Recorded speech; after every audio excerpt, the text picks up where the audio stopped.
بسم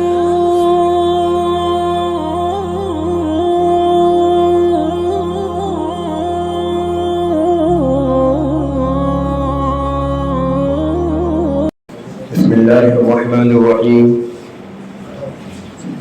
نحمده ونصلي ونسلم على رسوله الكريم أما بعد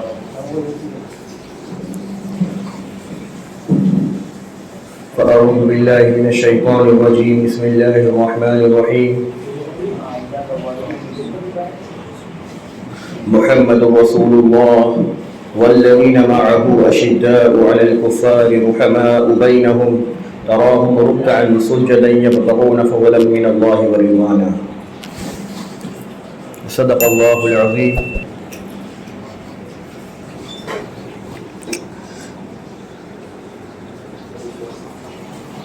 سب سے پہلے ایک ضروری بات، کل جب بعض ممالک میں چاند ہوا تو کچھ لوگوں نے ایک سوال کیا کہ بھئی جمعہ الوداع کا کیا معاملہ رہا، یعنی الوداع کا تو جمعہ ہوا نہیں. تو جو لوگ یہ سب بات سوچتے ہیں یا کرتے ہیں ان کے لیے ایک جواب کہ شریعت کے اندر الوداعی جمعہ اس کا معاملہ صرف اتنا ہے کہ رمضان میں جو جمعہ آخری ہوتا ہے اسے الوداع کا جمعہ کہا جاتا ہے. مطلب ایسا نہیں ہے کہ کوئی خاص ایک جمعہ کا دن ہے، بالکل اس میں کوئی خاص نماز ہے یا کوئی خاص خطبہ ہے، ایسا نہیں ہے. بس رمضان کے مہینے میں جو جمعہ آخری ہو جاتا ہے اس کو الوداع کا جمعہ کہا جاتا ہے. اسی مناسبت سے چونکہ رمضان جا رہے ہیں تو جو وہ جمعہ آخری ہوتا ہے اس لیے الوداع کا جمعہ کہا جاتا ہے. تو اگر کوئی شخص اس کو ضروری سمجھے یا کوئی خطبہ یا کوئی نئے کپڑے اس میں پہننا یا اس کو ایک تہوار کی طرح سمجھے تو یہ دین میں نہیں ہے، سب بدعات خرافات میں سے ہے. اس لیے ان ممالک کے اندر جو جمعہ گزرا ہے اسے الوداعی جمعہ کہا جا سکتا ہے بس، لیکن کوئی دین کا حکم یا کسی خطبے کا الگ سے کوئی حکم نہیں ہے اس کے اندر. اس کو ذہن نشین کرنا چاہیے، ضروری چیز ہے. دین میں کیا ہے کیا نہیں ہے اس کا جاننا ہر مسلمان پر ضروری ہے. تو عرض یہ کر رہا تھا کہ اللہ تعالیٰ نے نبی علیہ الصلوۃ والسلام کے لیے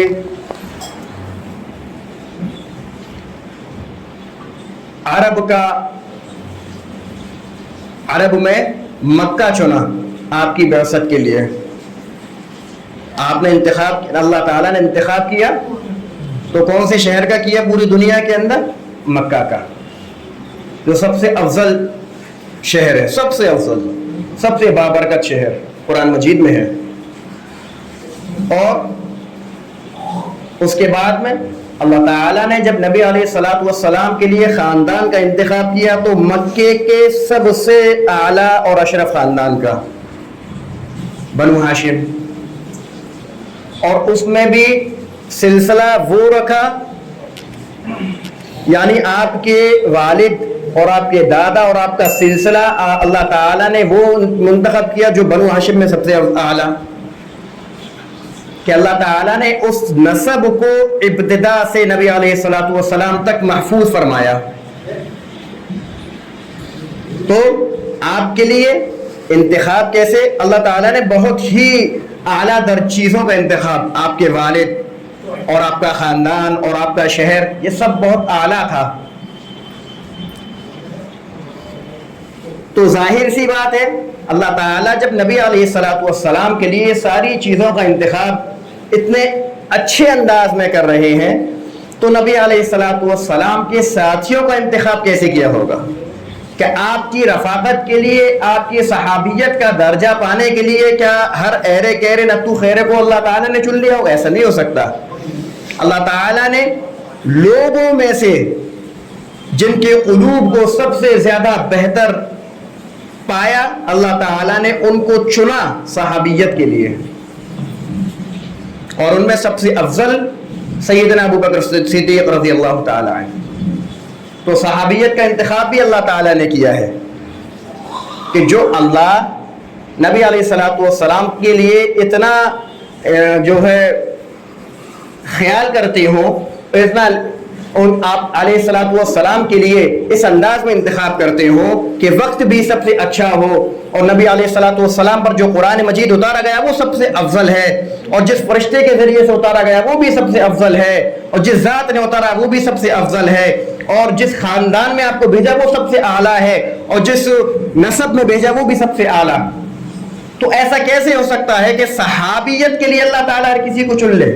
نہیں، بلکہ اللہ تعالیٰ نے نبی علیہ الصلوۃ والسلام کے رفاقت کے لیے جن لوگوں کا انتخاب کیا وہ بھی سب سے اعلیٰ اور افضل ہے۔ پوری امت کے اندر، تمام مسلمانوں کے اندر سب سے اعلیٰ درجہ کس کا ہے؟ سیدنا ابوبکر صدیق رضی اللہ تعالیٰ عنہ۔ ہاں، سیدنا فاروق اعظم، سیدنا عثمان غنی، سیدنا علی المرتضی، سیدنا امیر معاویہ رضی اللہ تعالیٰ عنہم۔ تو میرے دوستو عزیز ساتھیوں، اللہ تعالیٰ نے ان لوگوں کو منتخب کیا نبی کے ساتھ کے لیے، اور پھر دنیا نے دیکھا ان لوگوں نے، ان صحابہ نے جو نبی علیہ الصلوۃ والسلام کے لیے کیا، رہتی دنیا تک عش عش کر گئی کہ یہ کیسی مخلوق تھی جو اپنی نبی کے اوپر جان نچھاور کر دیا کرتی تھی، یہ کیسے لوگ تھے جو نبی علیہ الصلوۃ والسلام جنگوں کو واقعات آپ پڑھیں، احد میں پڑھیں، بدر میں پڑھیں کہ نبی علیہ الصلوۃ والسلام کے حفاظت میں کوئی صحابی اپنی آنکھ گوا دے رہا ہے، نبی علیہ السلام کی حفاظت میں کوئی صحابی اپنا ہاتھ گوا دیتا ہے، تو کوئی صحابی اپنی جان کا نذرانہ پیش کر دیتا ہے۔ ایسے صحابہ کی جماعت کو آج بعض لوگ نشانہ ملامت بنانے لگے۔ ہاں، ایسی پاکیزہ جماعت کو، ایسی مقدس جماعت کو آج بعض لوگوں نے ملامت کا نشانہ بنا لیا۔ صحابہ، بھائی اللہ تعالیٰ نے صحابیت کے لیے ان لوگوں کو منتخب کیا، اور اس کے بعد میں ابو بکر، عمر، عثمان و علی، اور ان سب کے لیے دیکھیے اللہ تعالیٰ نے اعلان کیا اولئک الذین امتحن اللہ قلوبہم للتقوی لہم مغفرۃ واجر عظیم۔ میں کسی بھی شخص کا نام نہیں لوں گا جو بھی صحابہ کو نشانہ ملامت بناتے ہیں، کسی کا نام نہیں لوں گا، نہ تو مجھے انہیں فیمس کرنا، نہ ان خبیثوں کا نام میری زبان پہ آنا چاہیے، میں نہیں چاہتا ان خبیثوں کا نام زبان پر آئے۔ فقط عوام کو سمجھانا کیا ہے کہ یوٹیوب کا زمانہ ہے، ہر شخص کے ہاتھ میں یوٹیوب ہے، موبائل ہے، تو کسی بھی ایسے شخص کی کوئی بات نہ سنیں جو صحابہ کے خلاف بھونکتا ہو۔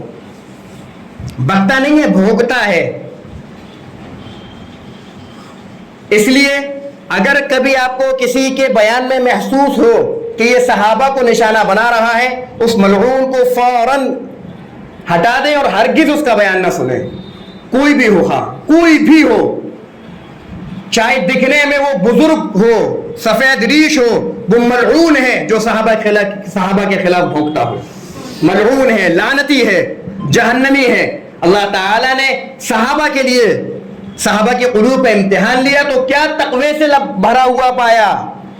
محمد الرسول اللہ والذین معه اشداء علی الکفار رحماء بینہم تراہم رکعا سجدا یبتغون فضلا من اللہ ورضوانا۔ یہ میرے لیے نہیں ہے، یہ آپ کے لیے نہیں ہے، یہ صحابہ کے لیے ہے۔ اولئک هم المفلحون، اولئک هم الصادقون، اولئک هم الراشدون، اولئک هم الفائزون۔ یہ میرے لیے نہیں ہے، یہ صحابہ کے لیے ہے۔ رضی اللہ عنہم ورضوا عنہ، یہ میرے لیے نہیں ہے، یہ آپ کے لیے نہیں ہے۔ یہ جو بھونک رہا ہے آج 1400 سال کے بعد، اس کے لیے نہیں ہے، یہ صحابہ کے لیے ہے۔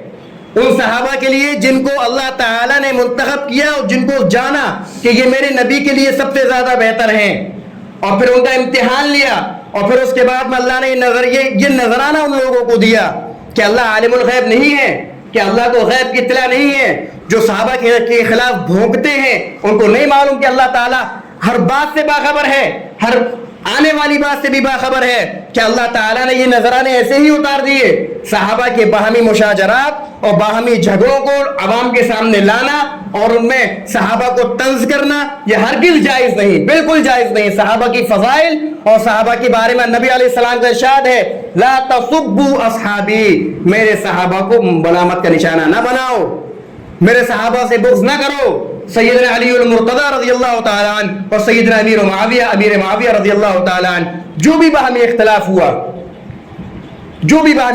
ہوا، وہ دونوں حضرات ہمارے بڑے ہیں، صحابہ میں سے ہیں، اگر کسی کے خلاف ہم نے کسی کی حمایت میں بد زبانی کی، ایمان ہمارا خطرے میں ہے، ایمان ہمارا سلب ہو جائے گا۔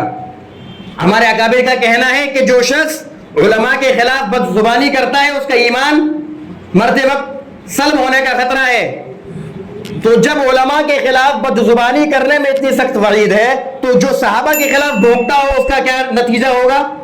اللہ کی قسم ایسے شخص کا ایمان محفوظ نہیں رہ سکتا جو صحابہ کے خلاف بکتا ہو۔ اللہ کے رسول صلی اللہ علیہ وسلم کو علم تھا، آپ نے فرمایا اللہ فی اصحابی لا تتخذوهم غرضا من بعدی فمن احبهم فبحبی احبهم ومن ابغضهم فببغضی ابغضهم۔ اللہ کے نبی نے اعلان کر دیا کہ میرے صحابہ کی طرف سے اللہ سے ڈرو، اللہ کا خوف کرو، میرے بات ان کو نشانہ نہ بنانا۔ فمن احبهم فبحبی احبهم، جو ان سے محبت کرے گا وہ میری محبت کی وجہ سے ان سے محبت کرے گا، اور جو ان سے بغض رکھے گا وہ مجھ سے بغض رکھنے کی بنیاد پر ان سے بغض رکھے گا۔